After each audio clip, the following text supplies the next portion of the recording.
I sat in my truck outside a crumbling brick office building in Gary, staring at the newspaper ad I had torn out that morning. The paper was soft and wrinkled from being folded and unfolded too many times. Experienced construction workers needed. $38 an hour. Immediate start. The wage almost looked like a mistake. Nearly 3 times what I usually made around here. My old Chevy idled roughly in the parking lot while I tried to work up the nerve to go inside. I was already 3 months behind on rent, and Emma needed new school supplies I couldn't afford. The gas gauge hovered just above empty, another problem I would have to deal with later. I shut off the engine and grabbed my folder with my resume and references, though I doubted anyone offering pay like that would bother to turn me away. The office building looked like it should have been condemned years ago, with broken concrete steps and a glass door that still carried peeling vinyl letters spelling out Elysium Construction, Suite 204. Inside, the lobby smelled like old cigarettes and cheap air freshener. The directory board was missing letters, and half the businesses listed probably didn't exist anymore. I took the elevator up to the 2nd floor, wondering what kind of real construction company would even be operating out of a place like this. But when I reached Suite 204, I froze. The inside looked nothing like the rest of the building. Fresh paint, spotless furniture, bright lighting. It was like I had stepped into a whole different world. The receptionist glanced up from her computer. "Can I help you?" "I'm here about the construction job, the ad." I held up the crumpled paper. "Name?" she asked, fingers already poised over the keyboard. "James Miller." She typed something, nodded, and told me to have a seat. The reception area was spotless but soulless. No plants, no photos, no clutter, nothing to show real people actually worked here. Just clean, cold furniture and blank walls. After 10 minutes of uneasy waiting, the receptionist stood. "Mr. Miller, this way, please." She led me down a short hall to a conference room with a long table and a framed blueprint on the wall. "Wait here," she said, shutting the door behind her. I sat down, trying not to fidget, my scuffed work boots looking out of place on the spotless carpet. The room was too cold, making me wish I'd worn something heavier than a flannel shirt. The door opened again, and a man in an expensive suit walked in carrying a folder. His suit probably cost more than my rent. "Mr. Miller," he said, extending his hand.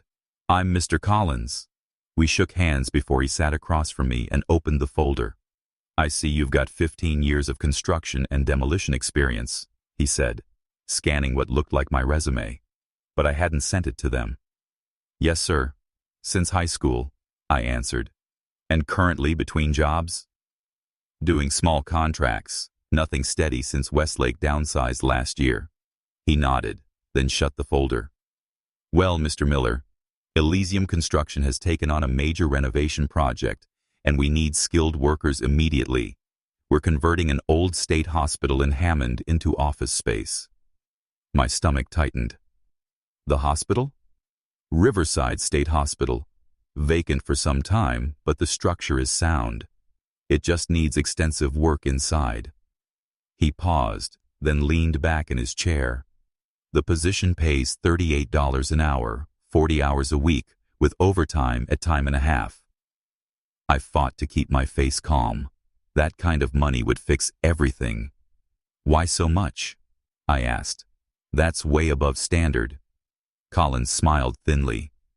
"The site is remote, and we need reliable workers who can commit to the entire project. The pay keeps turnover low." He leaned forward. "There's also a $5,000 signing bonus on your first day." My throat went dry. $5,000 would catch up all the rent and cover Emma's needs. "What kind of work?" I asked carefully. "Demolition and prep, removing fixtures, clearing debris, standard renovation tasks." He said it lightly, but there was something strange in the way he avoided details. Still, with money like that, I couldn't argue. "When would I start?" "Tomorrow morning, 8 o'clock sharp." "Tomorrow?" I asked. "That's fast." "We're on a tight schedule," he said. His voice hardened. "Arrive at 8 exactly. Not earlier, not later." That part chilled me, but I nodded. Got it. He slid a contract across the table. The pages were filled with dense legal jargon, confidentiality agreements, safety clauses, payment terms. Under normal circumstances, I might have taken it home and read carefully, but these weren't normal circumstances. We were broke. I signed. Mr. Collins checked the signatures and handed me a key card with the Elysium logo. This grants access to the work site, Riverside Hospital, tomorrow at 8. His hand was firm when we shook again. Welcome to Elysium Construction. Back at reception, the woman gave me an employee packet, tax forms, and directions to the hospital. I already knew roughly where it was. A massive old brick building on the edge of town, the place people whispered about when they told ghost stories. Walking back to my truck, I couldn't shake the weird vibe from that interview. The job paid too much. The urgency was odd. The strict time rule, all red flags. But when you've got bills piled up and a kid who needs school supplies, you push the unease aside. I called Sarah as I drove. She picked up on the second ring. How'd it go? I got it. Start tomorrow. That's great. What's the pay? I told her the rate and the signing bonus. Silence. Then, are you serious? Her voice cracked with relief. Jim, that'll fix everything. Yeah, I forced a smile she couldn't see. We'll catch up on bills by the end of the month. What kind of job is it? Renovation, converting a building. I left out the part about it being a hospital. No need to scare her. That's wonderful. Emma will be so happy. Guilt hit me hard. She was only 9, but she already knew too much about our struggles. Tell her I'll take her shopping this weekend, I said. That night after dinner, I searched Riverside State Hospital online. Not much came up. A few articles about its closure and grainy forum posts from urban explorers who had broken in. The photos showed long, empty corridors with peeling paint, broken furniture, and graffiti-covered walls. One image made my stomach twist. A chair sitting at the end of a dark hallway, turned to face the wall. I shut the laptop and lay down, but the picture stayed with me. The empty chair. The dark hallway. Tomorrow at exactly 8 o'clock, I'd be there. Doing who knows what. For people who were paying way too much for simple renovation work. Sarah slept peacefully beside me, relieved that our money troubles were almost over. I lay awake, staring at the ceiling until well past midnight, the image of that abandoned hospital playing over and over in my mind. At exactly 8 o'clock in the morning, I pulled into the cracked parking lot of Riverside State Hospital, remembering the strict instructions from yesterday's interview. The building rose up in front of me, a massive brick structure, far more ruined than I had imagined from the few photos online. It sprawled across the land, with a main building and 2 long wings that stretched outward like arms trying to drag something in. My truck bounced over broken asphalt and weeds as I rolled through the lot. The facade was scarred with shattered windows like missing teeth, ivy crawling up the walls and disappearing into the cracks of rotted mortar. A Rusta-D chain-link fence circled the grounds, but large sections had been torn down or cut away long ago. I parked near 3 other vehicles, 2 pickup trucks not unlike mine and a faded blue sedan that looked like it shouldn't still run. Oddly, there were no Elysium construction trucks, no trailers, no real sign of a big renovation project. The keycard Collins had given me worked on a new metal side door, its smooth lines and electronic panel looking disturbingly out of place against the weathered brick. The door opened with a hiss, letting me into a dim hallway that stank of mildew, dust, and something sharper I couldn't name. A medicinal scent that had clung to the air for decades. My boots echoed as I followed faint voices deeper inside.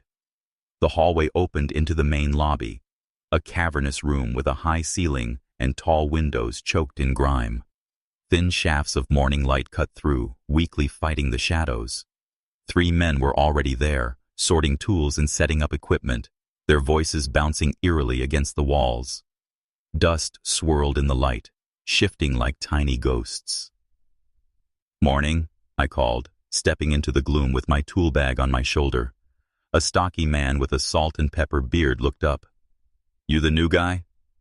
"Yeah, Jim Miller," I said, setting my bag down and offering my hand. "Mike," he replied, giving it a quick shake before turning back to an extension cord.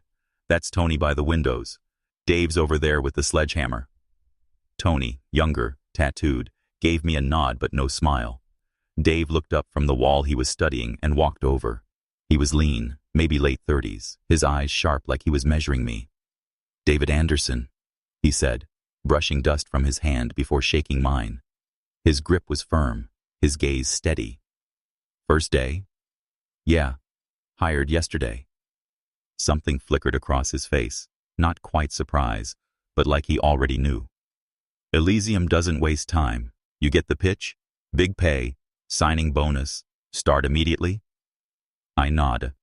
"Hard to pass up." David's expression darkened slightly. "Always is." He gestured around the lobby. "We're gutting the first floor today. Strip it bare for the electricians next week." "Any section you want me on?" I asked. Mike pointed down the east corridor. "Take that wing. We cleared the first few rooms, but there's plenty left. Pile debris near the doors. Dumpsters later." I grabbed my tools and moved into the east wing, passing what had once been a reception desk, now nothing more than rotted wood and rusted metal. The offices there still had old nameplates clinging to the doors, their paint peeling, the floor littered with broken ceiling tiles and glass tubes from shattered lights. The work was simple: tearing down drywall, ripping out fixtures, clearing junk. By mid-morning, I had filled several contractor bags and made neat piles of heavier debris. It felt good to be working again, even if each swing of the hammer reminded me of how long it had been since steady labor. And with every hour worth $38, I kept myself moving, even as the stale air pressed in. Around noon, heavy footsteps echoed in the hall, slower, more deliberate than the others. A man appeared in the doorway, broad-shouldered, hard hat on, clipboard in hand. His expression was flat, stern, practiced. "Miller?" he asked, checking something on the page. "Yes, sir," I said, setting aside the bent shelving I had been pulling down. "Robert Hayes, site foreman." His eyes swept the room, cold and mechanical. "Good progress. Keep it up." Without another word, he turned and walked off, his boots striking the tile in perfect rhythm. Something about him sat wrong in my chest. He wasn't rude. He wasn't cruel. He just didn't feel real. His mannerisms, his voice, all too clean, too rehearsed. I forced myself back to work, eating the sandwich I had packed while I kept clearing debris. The others gathered in the lobby for their break, but I stayed put, determined to keep up my pace.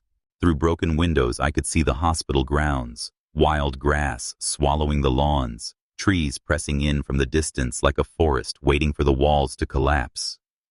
By mid-afternoon, the weight of the work settled into my muscles. My arms and back ached, sweat sticking my shirt to my skin. Just before 4 o'clock, I stopped for water and saw Mike and Tony heading toward the exit, tools packed. "Calling it a day?" I asked, surprised. "Sections are done," Mike said. "Hayes doesn't care how long you stay as long as you finish." Tony gave a short nod. "Just don't stay past 7. Company policy."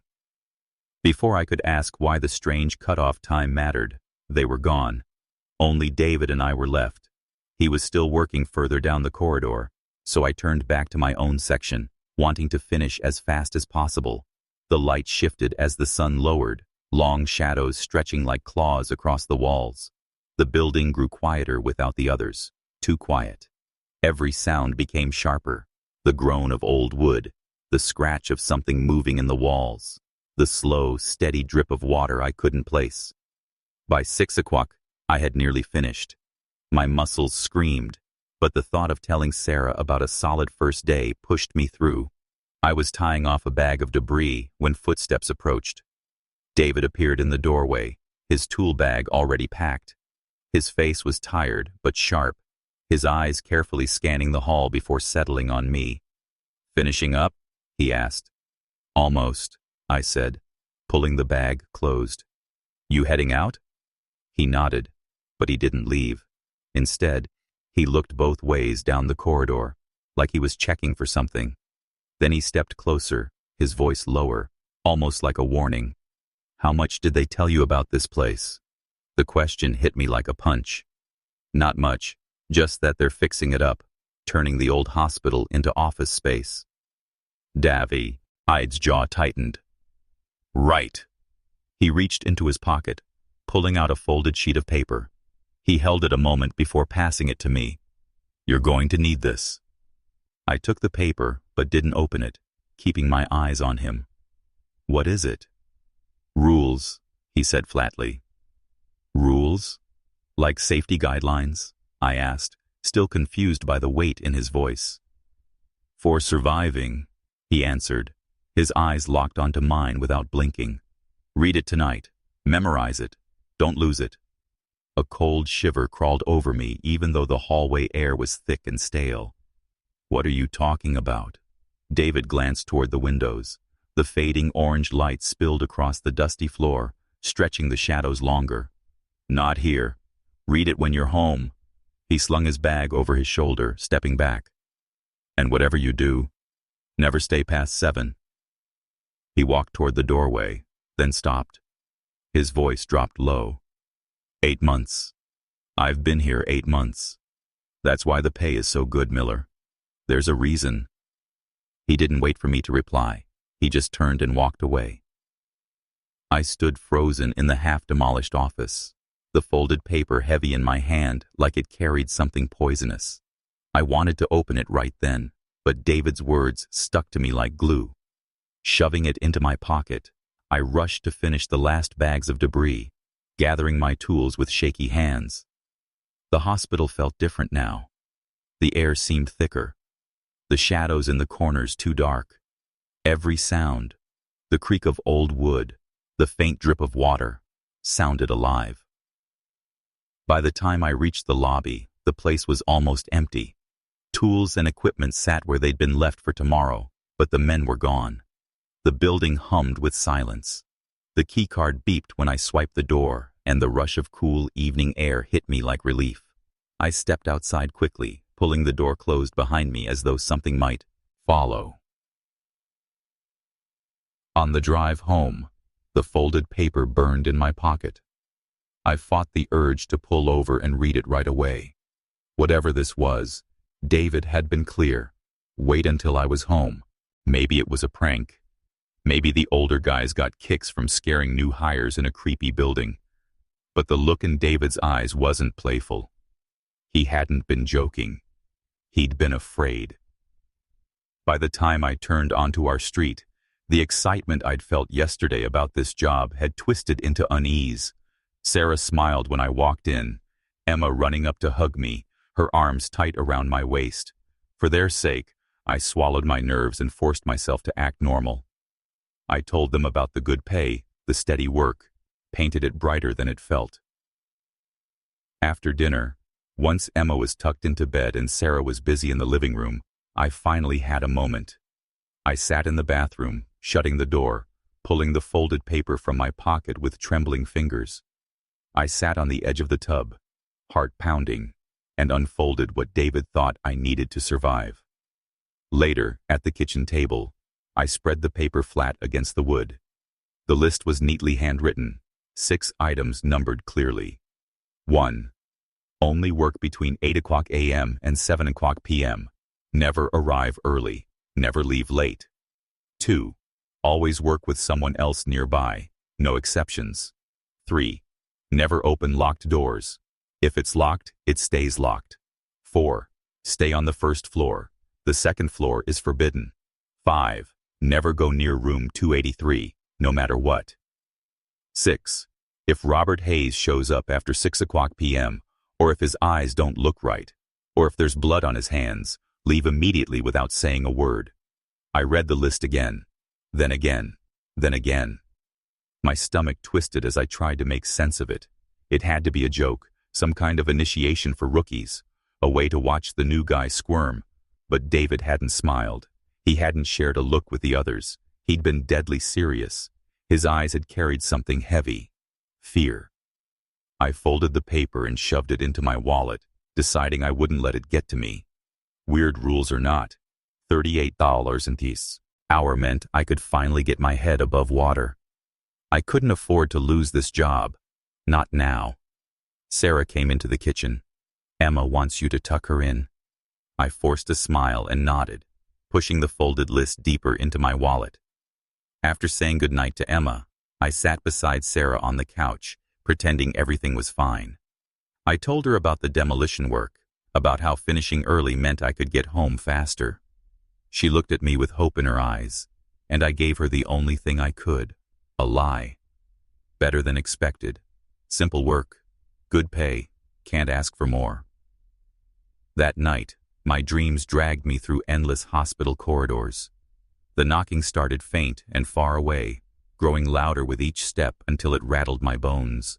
I woke soaked in sweat before dawn, the sound still echoing in my skull. The next morning, I pulled into the cracked parking lot right at 8 o'clock. 4 vehicles already sat there, David's sedan, 2 pickups I didn't recognize, and a black SUV with tinted windows that hadn't been there yesterday. My chest tightened as I grabbed my tool bag and walked toward the side door. Inside, the lobby buzzed with noise. David was sorting through demolition tools with 2 men I hadn't seen before. Pry bars, sledgehammers, bolt cutters lined across the floor. Robert Hayes stood nearby with his clipboard, his stern eyes scanning everything. My mind immediately went to Rule 6, and without thinking, I glanced at his hands. Clean. No blood.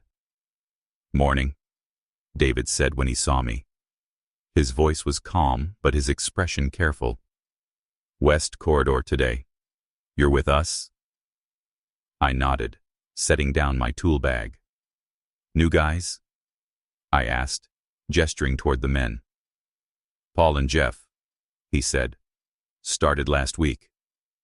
The 2 workers gave quick nods, their faces tired and unreadable. Hayes stepped forward then, his boots hitting the tile hard. "Clear the West Corridor before a non-of day. Work in pairs. Debris by the service exit. Anderson, you're in charge." His voice was flat, cold. Then he walked off, clipboard tucked under his arm.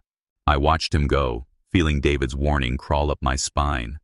In the bright daylight, surrounded by other men, Hayes seemed ordinary enough, strict, no nonsense, but nothing sinister. Still, I caught David's eyes again. "You read it?" he asked quietly. I touched my back pocket, where the folded paper sat. "Yeah, about that." "Not here." He cut me off. "Just follow them." He turned away before I could ask more, picking up a sledgehammer. Paul followed him down the corridor. That left Jeff with me. The West Corridor looked almost the same as the East Wing I'd worked on yesterday. Old offices lined the hall, doors half broken, papers scattered across the floor. Jeff and I started on the rooms near the lobby, while David and Paul headed deeper down. For 2 hours, we ripped drywall, pried off baseboards, filled bags, stacked debris. Jeff barely spoke, answering my questions with one-word grunts. The routine work almost lulled me into forgetting the rules. Almost. Until I heard it. A faint knocking sound.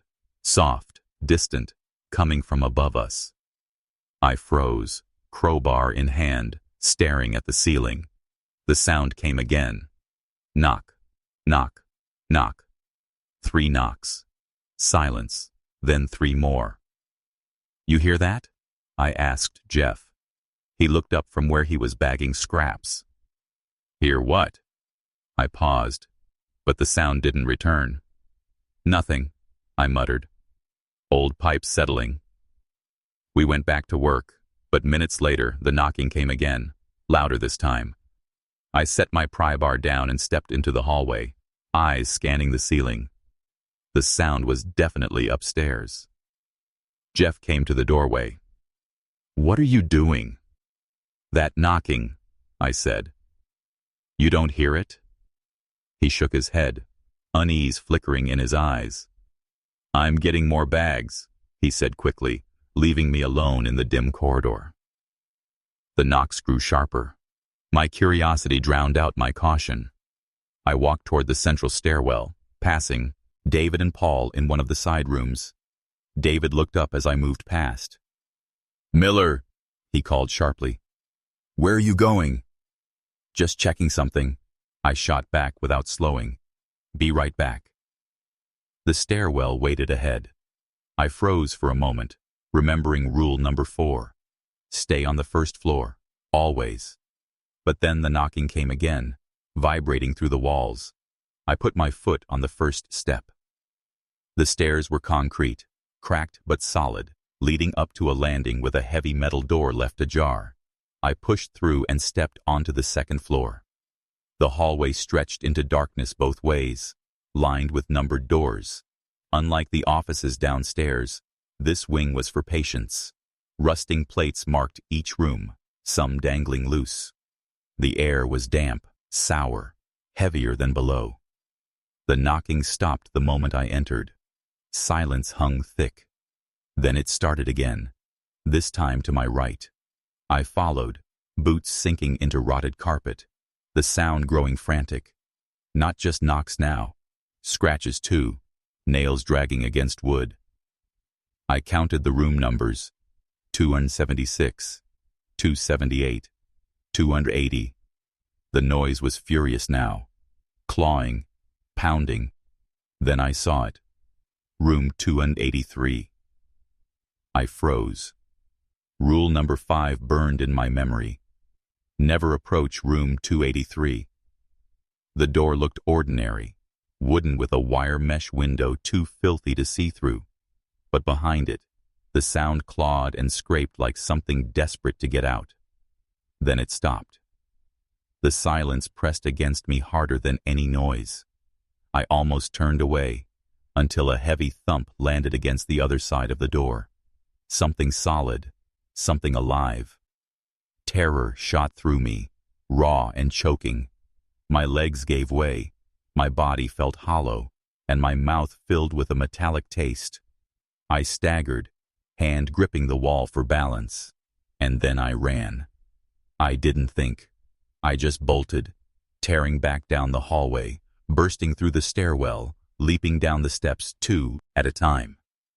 My tool belt banged against my leg as I slammed back into the first floor, chest heaving.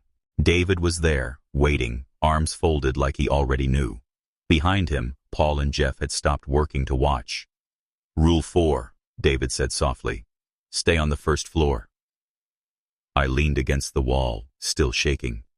"What the hell is in that room? Room 283. David glanced at the others. They quickly looked away and returned to their tasks. Then he met my eyes.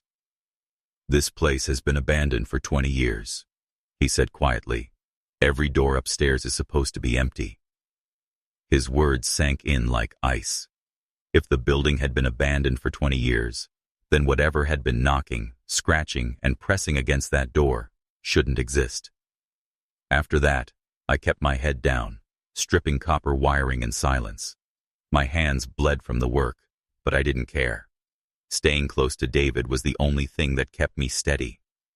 Neither of us brought up the second floor again. He didn't ask what I'd seen, and I didn't tell him. But the sound of those nails dragging across wood echoed in my head, over and over, mixed with that final, heavy thump against the door. Paul and Jeff worked apart, barely speaking. I wondered if they had once made the same mistake I did, or if David had warned them before it was too late. We moved as a group through the west wing, tearing out what could still be salvaged. Sunlight leaked through grimy windows, stretching long shadows across the ruined floor. My watch read just after 3. 4 hours left until the cutoff, when we had to leave. During a water break, I asked, "How long have you been working here?" David took a slow drink before answering, 8 months. The words landed like a stone in my stomach. 8 months in this place, obeying those rules, never going upstairs. "And you've never—" I started. "We should get back to work." He cut me off, capping the bottle. His eyes avoided mine. We went into another office to strip weary. Me. The walls gave up copper reluctantly, but every inch was profit for Elysium Construction.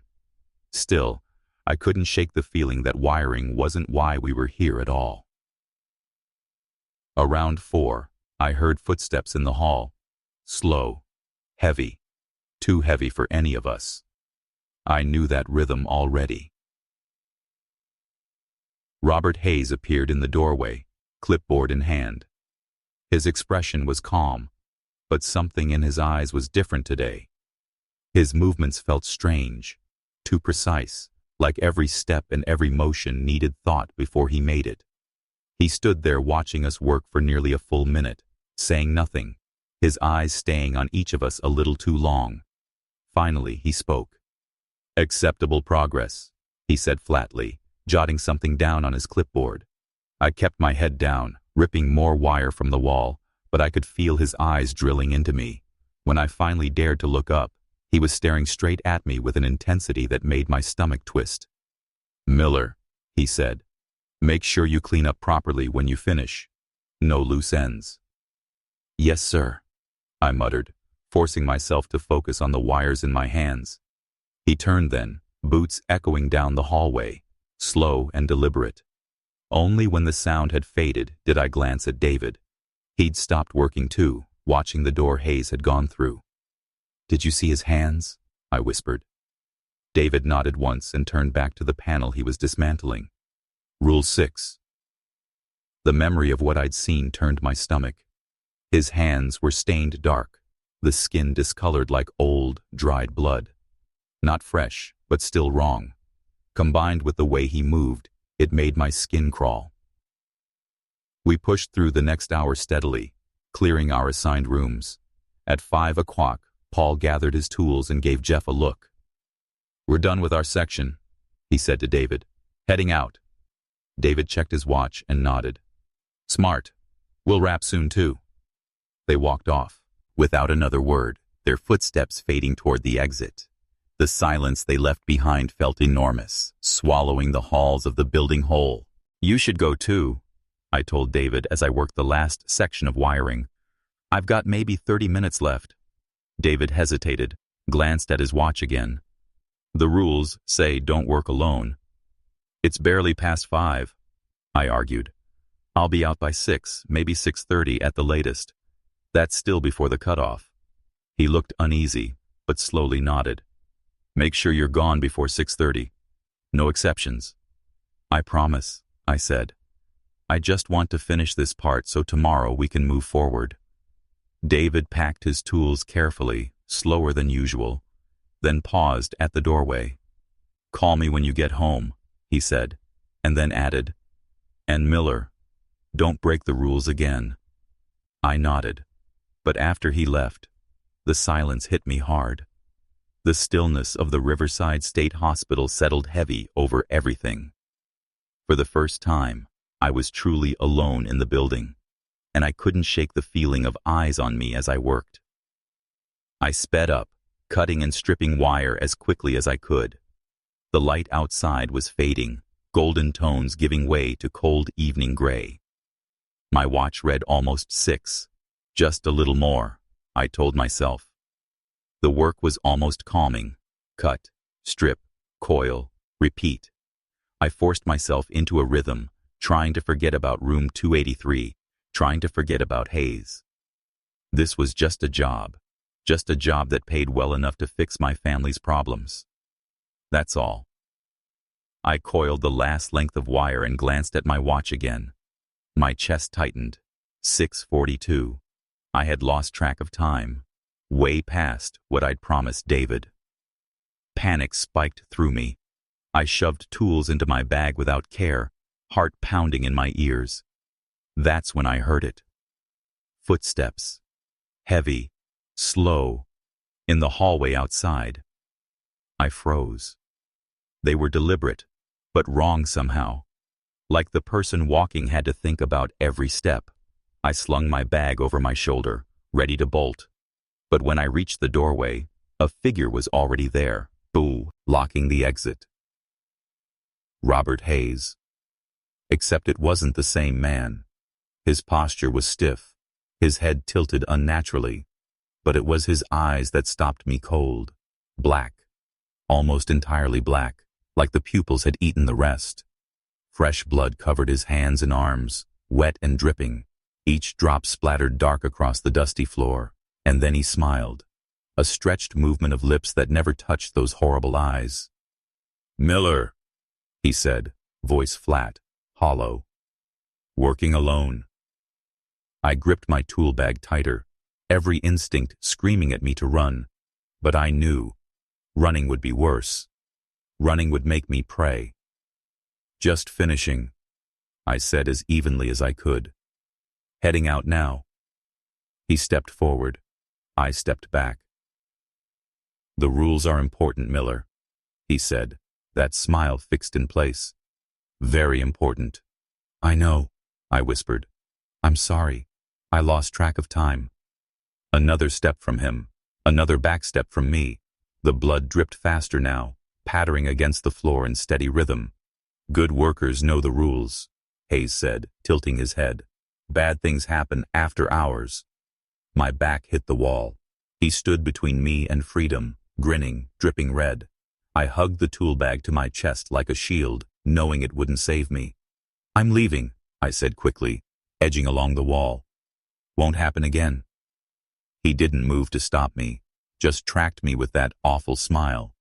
"See that it doesn't, Miller. We'd hate to lose you." I slipped past him, half expecting his hands to close around me, but he stayed still, turning slowly as I backed away. "Good night, Miller," he called, voice echoing down the hallway. "Sleep well." I didn't answer. I just forced myself to walk quickly, not breaking into a run until I hit the exit. The keycard beeped, and I stumbled out into the cool night air, gulping it down like I'd been drowning. My truck sat alone in the lot. I threw my bag in Sfarin. Ide started the engine and sped out so fast I nearly hit the fence. In the rearview mirror, I saw him, Hayes, or whatever wore his skin, standing at the side door, lit by the glow inside, watching me leave. My hands shook on the wheel as I drove, desperate to put distance between myself and that building. By the time I reached the highway, I couldn't breathe. I pulled into a gas station, sat in my truck with the engine running, and forced myself to calm down. I grabbed my phone and called David. He picked up on the second ring. "Miller, you make it out okay?" "What the hell is happening at that place?" I demanded, my voice breaking. "What's wrong with Hayes? What's in room 283? There was a long pause. When David finally spoke, his voice was careful, steady. "Not over the phone. Meet me tomorrow before work. The diner on Klein Avenue in Hammond, 6 a.m. I'll tell you what I know." Then he hung up. I sat there staring at the phone, my hands trembling. Hayes's bloody smile burned in my mind. Whatever Elysium Construction was paying me, it wasn't enough. But deep down, I knew quitting wasn't going to be an option. I reached the Sunrise Diner at 5:45, just before the morning rush, though several booths were already filled with truckers and shift workers. The place smelled of bacon and burnt coffee, a normal comfort after the nightmare I'd seen yesterday. I picked a booth facing the door and ordered coffee, my hands still shaky. Right at 6 o'clock, David walked in, scanning the diner before spotting me. He looked worn down, dark circles under his eyes, like he hadn't slept all night.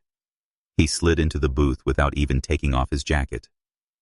"You look terrible," he muttered, waving off the menu the waitress handed him. "Just coffee," he told her, then waited until she walked away before speaking again. "You saw Hayes yesterday?" I nodded, holding my mug tighter for warmth. His eyes weren't right, and the blood. "Yeah," David said, staring into his cup when it arrived. "That happens sometimes, usually after 6. I leaned forward, my voice low despite the noise of dishes and chatter around us. "What the hell is going on, David? What is that place? And what's in room 283? The words rushed out of me. David leaned closer. "Elysium isn't renovating that hospital, not in the way you think." My chest tightened. "Then what are they doing?" He sighed and took a slow sip of his coffee. I've been there 8 months.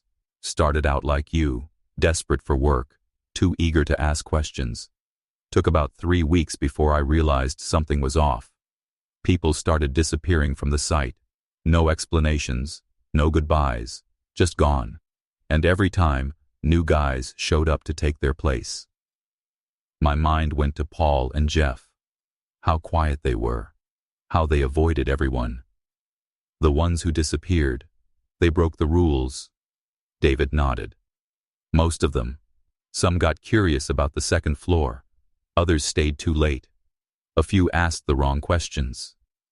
My throat tightened. Is that why you gave me the list? To keep me from disappearing too? He looked out the window at the passing cars. I try to warn the new guys when I can. Elysium goes after people like us.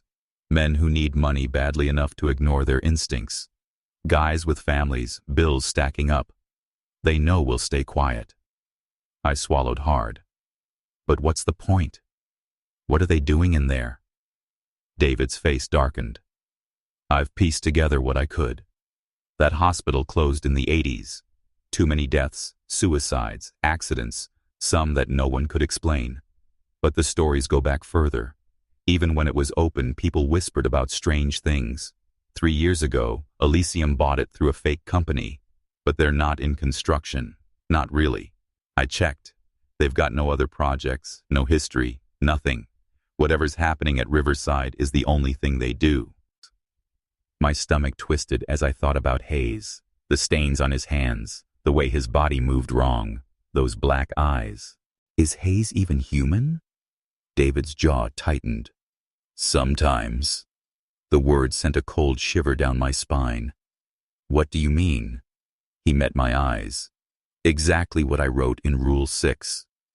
If you see Hayes after 6 o'clock p.m., or if his eyes look wrong, or if his hands are bloody, get out. Something else takes him over. Same with some of the other supervisors. I drank deeply from my coffee, wishing it was whiskey instead. Then why the hell are you still there? Why not just quit? David pulled out his wallet, slipping a folded paper across the table. Page 4, Section 12 of our contract. I opened it and scanned the lines. Employee agrees to provide no less than 6 months written notice prior to leaving.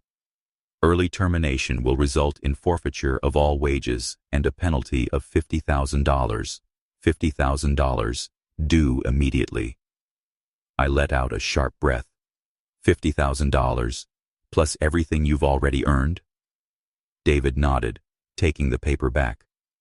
I've got a wife, 2 kids, a mortgage, car payments, medical bills. I can't walk away. I can't afford to. I shook my head. That can't be legal. Maybe not, he said. But you ready to hire a lawyer and test it? I'm not.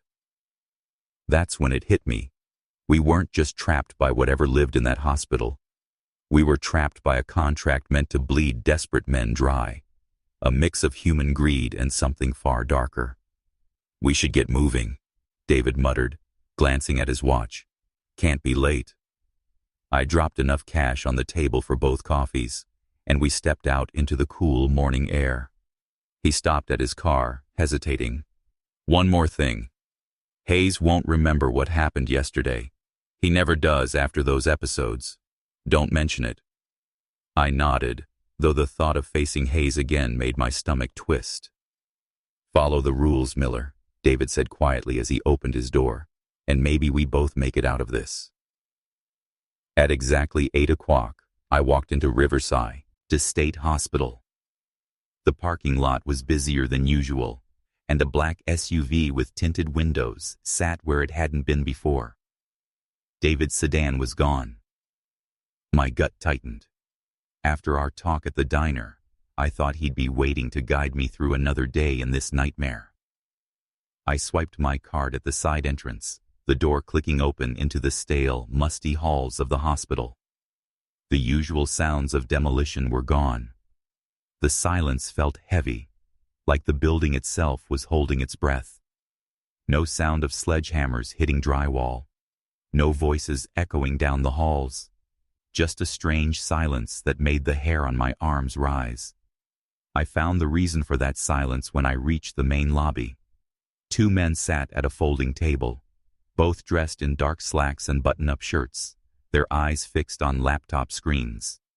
Neither looked like construction workers. One had short-cropped salt and pepper hair, the other younger, thin with wire-rimmed glasses.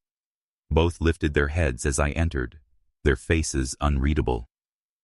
"Miller," the older one said. Not a question, a statement. "Right on time." I set my tool bag down, scanning the lobby for any trace of the crew. "Where is everyone?" I asked. "Reassigned," the younger one answered, shifting his laptop so I couldn't see what was on it. "You'll be working alone today." My chest tightened. Working alone was a direct break of Rule 2. "Where's David Anderson?" I asked, trying to keep my tone calm. The men exchanged a quick glance before the older one spoke again. "Mr. Anderson is no longer with Elysium Construction. He broke the terms of his contract." My mouth went dry. "What terms?" "That's private information," he said flatly. The matter was closed. "You'll continue electrical salvage in the East Wing today. Section E, rooms 12 through 20. The younger one handed me a printed map, my work area marked in yellow. I noticed his spotless hands, not the hands of a man who had ever done hard labor. "What about Rule 2? I asked carefully. They both stared at me. "The buddy system," I added, though I knew they already understood. "David told me we should never work alone." The older one's face didn't change. "That's only a safety guideline. It doesn't apply here. The work in Section E is simple. You'll be fine."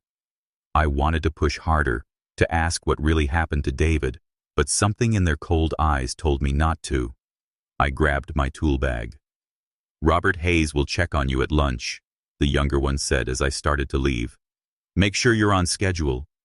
I nodded and headed toward the East Wing, my stomach tight with unease. David was gone, and these men, who clearly weren't supervisors, knew about the rules, but brushed them off like they meant nothing. Whatever had happened to David, they were part of it. The East Wing was just as empty as they said, the long hallway of patient rooms silent, still. I set up in room 12 as directed, laying out my tools with slow, automatic movements while my mind spun. David had warned me men disappeared here. Now he was gone too. The hours dragged. I worked through the wiring, stripping it from the walls, rolling it into neat coils. My hands moved, but my thoughts were elsewhere, checking my watch every few minutes, counting down the time until I could leave this place. The contract's $50,000 penalty for quitting ran through my head again and again, along with the loss of all my wages. Maybe it was worth the price. Maybe getting out was worth anything. Around 10 o'clock, I left my station, pretending to grab water from the cooler in the lobby. The supervisors were still there, eyes on their screens, voices low. As I approached, I caught fragments of their talk. "Third time this month, containment protocols, increased activity in the East Sector." They fell silent when they saw me. I filled my bottle, gave a small nod, and walked back to my wing, uneasy than before. By 11 o'clock, I had finished 2 rooms and moved into the hall to start the next. That's when I noticed the stairwell door at the end of the corridor was slightly open. It led to the second floor, the floor we were strictly forbidden to enter, according to Rule 4. My first thought was to shut it, but as I stepped closer, I froze. A red toolbox sat on the ground beside the stairwell. David's toolbox. I looked around quickly, making sure I was alone, then crouched beside it. The box was open, tools neatly arranged, just like David always kept them. Beside it was something small that glinted in the dim light. I picked it up, a gold wedding ring. My stomach sank. I remembered David at the diner, twisting that ring on his finger as he talked about his wife and kids. I shoved the ring into my pocket and stood fast. There was no way David would ever leave his toolbox or his wedding band behind. Whatever happened to him, it wasn't some contract violation. The stairwell door creaked on its hinges as though inviting me in. My mind jumped back to the sounds I'd heard before on the second floor, to room 283. My heart pounded and I stepped back. No, not again. I couldn't go up there. Instead, I returned to my assigned rooms, working faster now, tools moving like clockwork while my thoughts burned. David was gone, his toolbox and ring left behind. And whatever the supervisors had said about him breaking rules, it was a lie. The truth was in that stairwell. The second floor had taken him. Something had happened to him, something terrible. At noon, I heard the heavy footsteps of Robert Hayes echoing down the hall. My pulse quickened as I remembered the last time I saw him. Those black, empty eyes, the blood on his hands, that awful smile. But when he stepped into the doorway, he looked normal, clipboard in hand, his face calm, his eyes clear.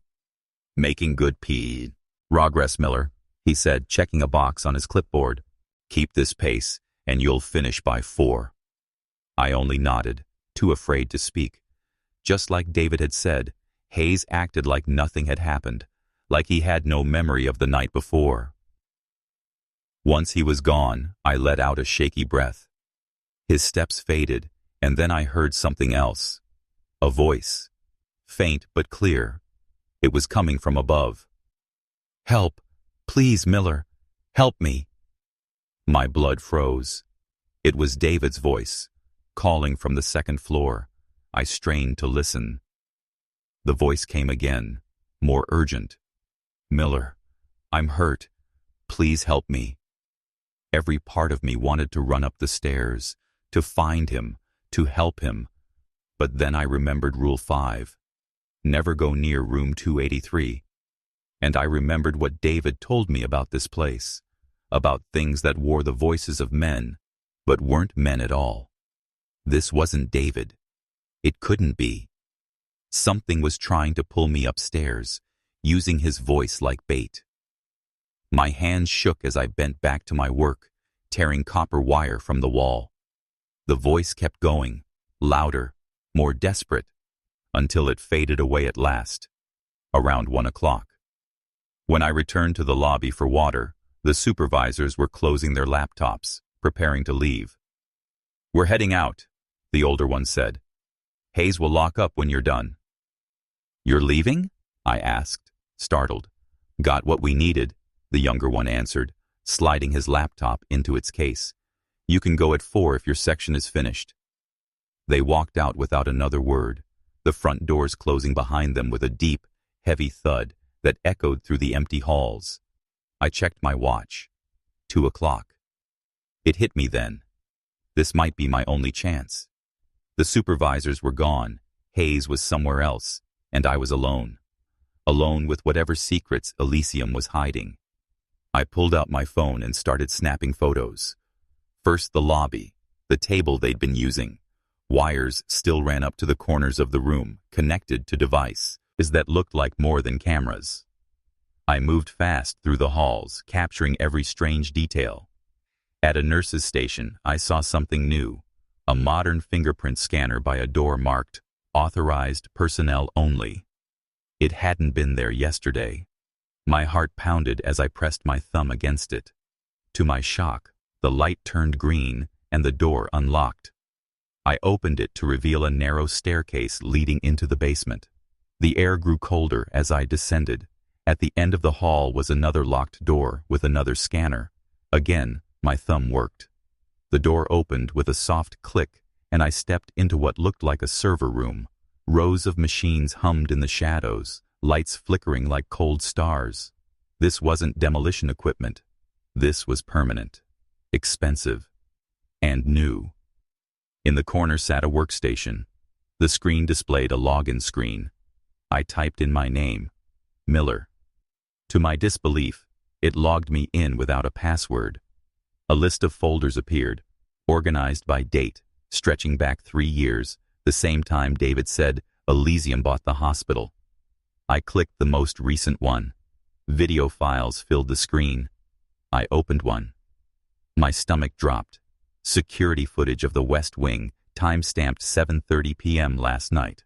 The hall was empty at first. Then David appeared, walking fast, carrying his tool bag, glancing back nervously. Then a shadow appeared at the far end, at first shapeless, but soon it formed into Robert Hayes, or something wearing him. The way it moved wasn't human, jerky and wrong. David saw it and ran, but the thing moved impossibly fast, catching him in seconds. The fight was short. David struggled, but Hayes was too strong, dragging him toward the stairwell. The last thing I saw was David being forced up toward the second floor, toward room 283. I felt sick, but I kept digging. More files, more evidence. Elysium wasn't a construction company. They were researchers. They had been studying the hospital, logging encounters with the things inside. They knew about the rules. They knew about the second floor. And instead of keeping us safe, they were using us like test subjects. I shoved a USB drive into the computer and began copying everything, my hands shaking. Rage built in me as I read more. They had let men die here, on purpose. One file stopped me cold. It was my personnel record, my name, my debts, my family, every detail of my life. They had chosen me, not by accident, but because I was desperate enough to take the job. The files finished copying, and I yanked the USB out, stuffing it into my pocket. Proof. That's when I froze. Hayes was standing in the doorway, his eyes black again, his hands wet with fresh blood. "Miller," he said, his voice warped, too deep, too broken. "Accessing restricted areas is a violation of your contract." I stepped back, scanning for another exit, but there was none. Trapped. The thing moved closer. Fear clawed at me, but anger burned hotter. "What happened to David?" I demanded, my voice steady despite the terror. Hayes tilted his head at an awful angle, that grin spreading wide. "David Anderson attempted to end his employment early. There are consequences." "What are you?" I asked, grabbing the desk behind me. The thing's laugh was harsh, like stone grinding. "I am what has always been here, Miller. Long before the hospital, long before men walked this land, and now David Anderson feeds me, just like the others." "Feeds you?" I whispered. "Fear first," it answered, stepping closer. "Then pain, then everything else. Elysium understands our arrangement. They bring me meals, I give them knowledge." My eyes darted to the servers, to the blinking machines. This was their deal. They fed it, and it gave them something. "You won't get away with this," I said, though my hands trembled. "People know I'm here. They'll come for me." The thing smiled wider. "Many have said that. None were missed for long. Humans forget." It stepped closer. IG grabbed a fire extinguisher and swung, not at it, but at the servers. Sparks exploded. Alarms screamed. The thing roared, its voice like nothing human. I smashed the machines again and again until glass shattered and drives burned. The thing lunged, clawing at me, but I shoved past it and ran. Up the stairs, through the halls, my keycard beeping as I shoved through the side exit into daylight. My truck was the only one left. My hands shook as I fumbled with the keys, dropping them before finally unlocking the door. Hayes burst out of the hospital, his body perfectly still, watching me as I roared away. I didn't stop until I hit the highway. Only then did I pull over, trembling too hard to drive. The USB drive was heavy in my pocket, proof of what Elysium had done, proof of what happened to David. But I knew it wasn't over. They had my file. They knew where I lived. They knew about Sarah, about Emma. If I quit, they'd come for me. Maybe not today, maybe not tomorrow, but soon. I had to go home. I had to get my family and run before Elysium realized what I'd stolen. I pulled back onto the highway, the hospital shrinking in the distance, but I knew its shadow would follow me.